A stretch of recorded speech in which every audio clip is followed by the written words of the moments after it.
Basically इस concept के पीछे एक ही रीजन है कि कोई भी पॉलिटिकल पार्टी अगर अथॉरिटी में आती है, ठीक है, तो उस अथॉरिटी में आने के पीछे बाद उसे काम करने का मौका ही नहीं मिलता। कभी किसी राज्य का इलेक्शन, कभी किसी राज्य का इलेक्शन, कभी किसी राज्य का इलेक्शन, जिसके कारण अब पॉलिटिकल पार्टी है तो पार्टिसिपेशन ऑफ इलेक्शन तो होगा ही होगा। तो उस इलेक्शन के कारण या उस इलेक्शन की स्थिति के कारण जो पोजीशन क्रिएट हो रही है उसके को लेकर कि अगर पार्लियामेंट और स्टेट का इलेक्शन एक साथ कर दिया जाए तो उसके बाद 5 साल का समय मिलेगा फ्री होके काम करने का, ठीक है। लेकिन सबसे इंपॉर्टेंट चीज है कि अगर इलेक्शन एक साथ करा दिया जाए तो 5 साल तक सरकार के ऊपर कोई रिस्ट्रिक्शन रहेगा नहीं। खर्चे तो बढ़ रहे हैं, एक साथ इलेक्शन कराना, स्टेट का इलेक्शन कराना, पार्लियामेंट का इलेक्शन एक ही साथ में हो जाएगा। बात यही तो कही जा रही है कि एक साथ अगर इलेक्शन कराया जाता है, one nation and one election. अब दूसरी बात, वन नेशन यानी मींस पार्लियामेंट्री सिस्टम यहां पर भी है और पार्लियामेंट्री सिस्टम यहां पर भी है, मींस स्टेट लेवल पर, ठीक। या इस तरह से समझ लो, इस टॉपिक को हम डिक्टेट करते हैं, कर दे रहे हैं। इंडियन कॉन्स्टिट्यूशन, ठीक, फेडरल है, फेडरल कॉन्स्टिट्यूशन, क्लियर। अब फेडरल कॉन्स्टिट्यूशन के होने के कारण power division and dual government formation means union government and unit government, clear. Constitution दोनों जगह रिस्पॉन्सिबल गवर्नमेंट का एस्टेब्लिशमेंट कर रही है, रिस्पॉन्सिबल गवर्नमेंट और पार्लियामेंट्री सिस्टम। तो पार्लियामेंट्री सिस्टम यहां पर भी, सेंटर में भी, अब पार्लियामेंट्री सिस्टम यूनिट में भी, क्लियर। अगर पार्लियामेंट्री सिस्टम यहां पर भी है, पार्लियामेंट्री सिस्टम यहां पर भी, इलेक्शन यहां पर भी है और इलेक्शन यहां पर भी, ठीक। स्टेट लेजिस्लेटिव का इलेक्शन होता है और सेंट्रल लेजिस्लेटिव, तो यहां पर पार्लियामेंट, यहां पर जनरल इलेक्शन है, वहां पर। अब ये जो इलेक्शन है, इस इलेक्शन में डिफरेंस ज्यादा, ठीक। यानी मींस कहने की मीनिंग सिर्फ इतनी है कि कोई भी गवर्नमेंट, कोई भी ईयर ऐसा नहीं है जहां पर इलेक्शन न हो। उसके पहले था, तो उसके पहले रीजन क्या था कि दोनों जगह एक ही पार्टी की सरकार थी, ठीक।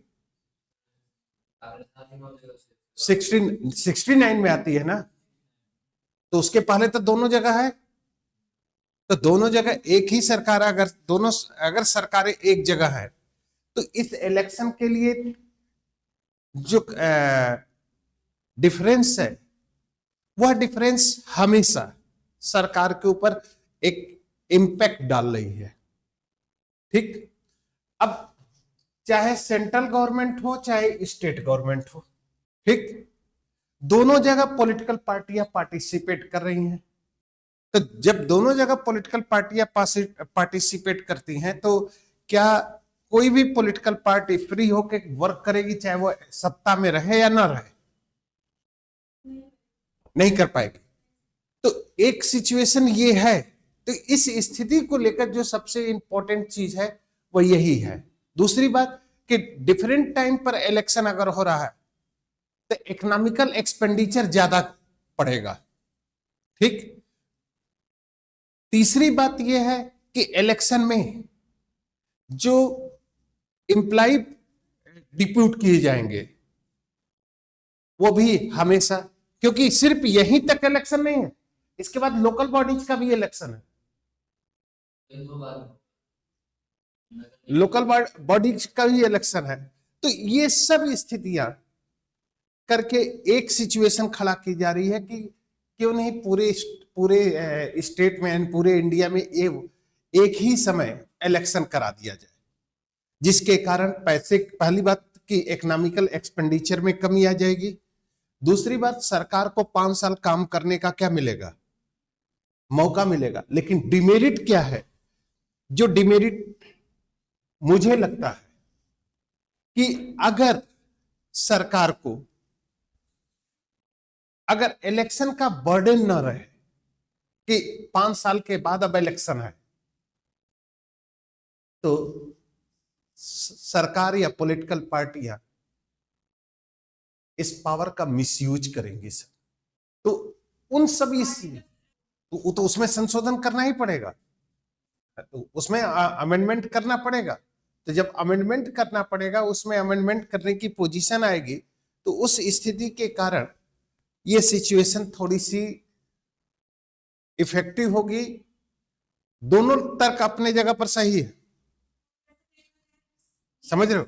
जैसे जैसे तुम ही लोग से मैं बात करूं, तुम ही लोग से, तुम लोग के दिमाग में बैठ जाए कि 3 साल बाद एग्जाम होना है, पढ़ोगे?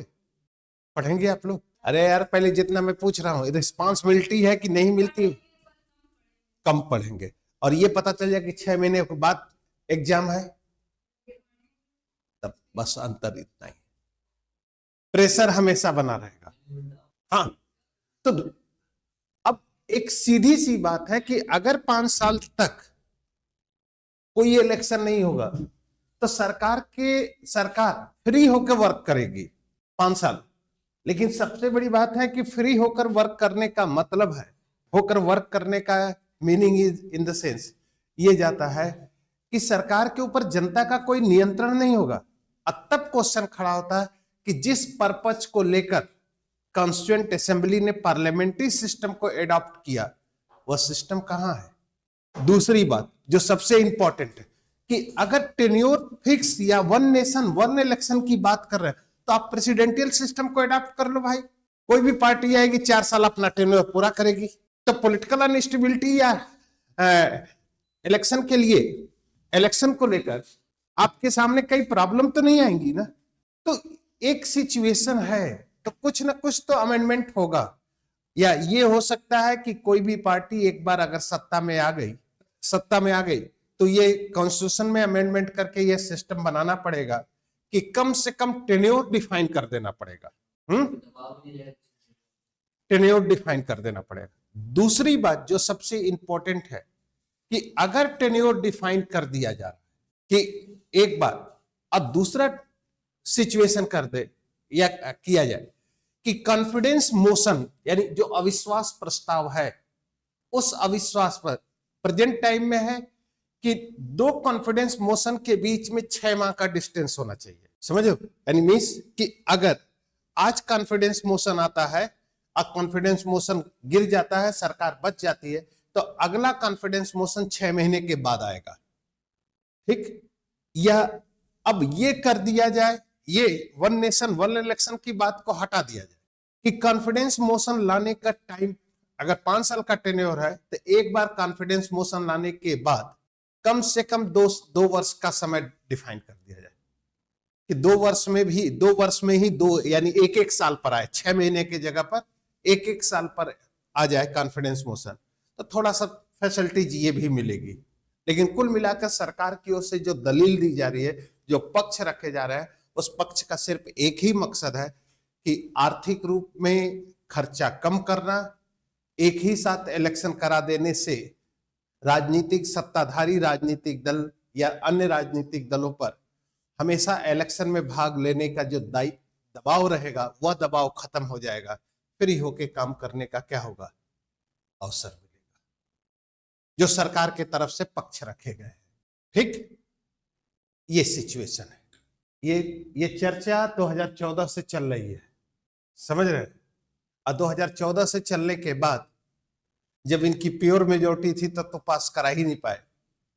अब तो इनकी डिपेंडेंसी अलग पॉलिटिकल पार्टी या अलग रीजनल पार्टियों पर डिपेंड है। तो ऐसा नहीं लगता है कि ये पास करा पाएंगे। एक सगुफा छोड़ रहे हैं, छोड़ने, क्योंकि प्रॉब्लम अगर जनरेट नहीं करेंगे तो सिचुएशन कैसे? भारत में डेवलपमेंट को लेकर नियोजन पद्धति शुरू की गई। 1950 में एक एग्जीक्यूटिव ऑर्डर के माध्यम से योजना आयोग का एस्टेब्लिशमेंट कर दिया गया और इस योजना आयोग का मुख्य दायित्व था कि भारत के लिए पंचवर्षीय योजनाओं का निर्माण करना। ठीक, योजना आयोग ने पूरे भारत में मलेरिया उन्मूलन कार्यक्रम की शुरुआत की। ठीक, लेकिन पश्चिम बंगाल में मलेरिया का कोई भी पेशेंट नहीं था। पश्चिम बंगाल के मुख्यमंत्री अजय राय ने योजना आयोग के अध्यक्ष यानी मीन्स प्रधानमंत्री से कहा कि हमारे पास मलेरिया का कोई पेशेंट नहीं है, और हमारे पास जो पेशेंट है वह घेघा रोग के है, समझ रहे हो ना, जो गले में होता है।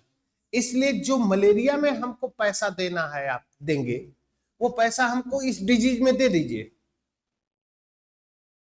तो योजना आयोग ने कहा कि इस रोग के लिए इस कार्यक्रम में कोई फंड नहीं था, कि क्षेत्रीय नेतृत्व के पास इतना साहस नहीं था कि वह केंद्रीय नेतृत्व के दिए गए निर्देशों का विरोध कर सके। क्लियर? अब सिचुएशन क्या है, पूरी की पूरी सिचुएशन अगर देखी जाए तो रिजल्ट क्या निकलता है, एक ही कि जब तक भारतीय जनता के अंदर राष्ट्रीय आंदोलन से संबंधित जो मूल्य उत्पन्न हुए थे, उन मूल्यों का प्रभाव भारत की जनता में था, तब तक जनता अपना राजनीतिक समर्थन भारतीय राष्ट्रीय कांग्रेस को देती है। और यह स्थिति लगभग 2 दशकों तक है, यानी 1950 से लेकर 1970 तक। अब ऐसी स्थिति में, ऐसी सिचुएशन में अगर दोनों स्थितियों को अगर देखते हैं, दोनों स्थितियों के आधार पर, तो जब राष्ट्रीय आंदोलन के मूल्यों का विश्वास था, राष्ट्रीय आंदोलन के प्रति लोगों का विश्वास था, तो राष्ट्रीय आंदोलन को लेकर जनता कांग्रेस को समर्थन करती है। केंद्र या केंद्रीय नेतृत्व के पास केंद्र का प्रभाव इतना बढ़ जाता है, या क्षेत्रीय नेतृत्व के पास इतना साहस नहीं है कि वह केंद्रीय नेतृत्व का विरोध कर सके। ऐसी स्थिति में राज्यों की सरकारों की स्वतंत्रता कहां पर है, जबकि संघीय व्यवस्था कहता है कि शक्तियों का विभाजन होगा और दोनों सरकारें अपने अपने अधिकार क्षेत्र में होकर स्वतंत्र रूप में कार्य करेंगी। आइडियल फेडरल सिस्टम यही था कि दोनों सरकारें अपने अपने अधिकार क्षेत्र में स्वतंत्र होकर कार्य करेंगी। लेकिन कांग्रेस का केंद्रीय नेतृत्व का प्रभाव इतना ज्यादा था कि राज्य की सरकारें केंद्रीय नेतृत्व का विरोध नहीं कर पाती। अभी मैं पश्चिम बंगाल की बात किया, अभी मैं कांग्रेस पार्टी के राष्ट्रपति के चुनाव की बात किया, यानी तो इस स्थिति में राज्यों की स्वतंत्रता नहीं के बराबर थी। और तब कहा जाता है कि इस 2 दशकों की स्थिति में केंद्र और राज्य के बीच कोई विवाद उत्पन्न होता ही नहीं है। अगर यह फेज 1950 से लेकर 1969 तक है, तो इसी फेज में West Bengal versus Indian union 1963 का केस आता है, जिसमें सुप्रीम कोर्ट ने यह कह दिया कि Indian constitution is no federal constitution, क्योंकि फेडरल कॉन्स्टिट्यूशन का मतलब हो गया कि केंद्र और राज्य के बीच शक्तियों का विभाजन होगा, 2 सरकारें होंगी और दोनों सरकारें अपने अपने अधिकार क्षेत्र में स्वतंत्र होकर क्या करेंगी, कार्य करेंगे। लेकिन स्थिति क्या है, ये थी। ऐसी स्थिति में यह कहा जाता है कि यह फेज सेंट्रलाइज फेडरलिज्म का था, केंद्रीकृत संघवाद का था, और संविधान सभा भारत के ऐतिहासिक स्थिति को लेकर संघीय संविधान की स्थापना तो की, लेकिन केंद्र को क्या कर दिया, शक्तिशाली बना दिया। ठीक, पैराग्राफ क्या लिखा है इसमें, टाल दिया जाता था ऐसी स्थिति में ऐसी स्थिति में राज्यों की अपनी स्वतंत्रता प्रभावित होती है, अपनी स्वतंत्रता प्रभावित होती है। इसलिए इस राजनीतिक परिवेश में जब पश्चिम बंगाल बनाम भारत संघ 1963 का मामला आता है 1963 में मामला आता है, तो उच्चतम न्यायालय ने स्पष्ट कर दिया कि भारत का संविधान संघीय संविधान नहीं है, संघीय संविधान नहीं है।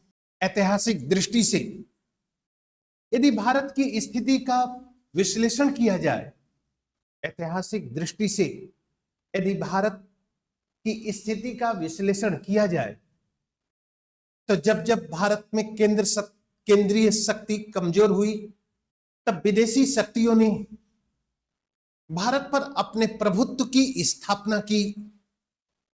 संविधान निर्माताओं ने इसी तथ्य को ध्यान में रखते हुए या महत्व देते हुए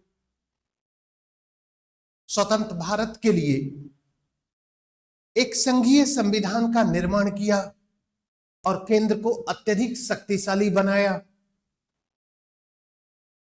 क्लियर हो गया, समझ में आ गया? अब ये मुकदमा भी क्लियर हो गया कि परिवेश ऐसा था। तो अगर परिवेश ऐसा है, ठीक, सुप्रीम कोर्ट की वर्डिक्ट भी इसी के अकॉर्डिंग आ गई।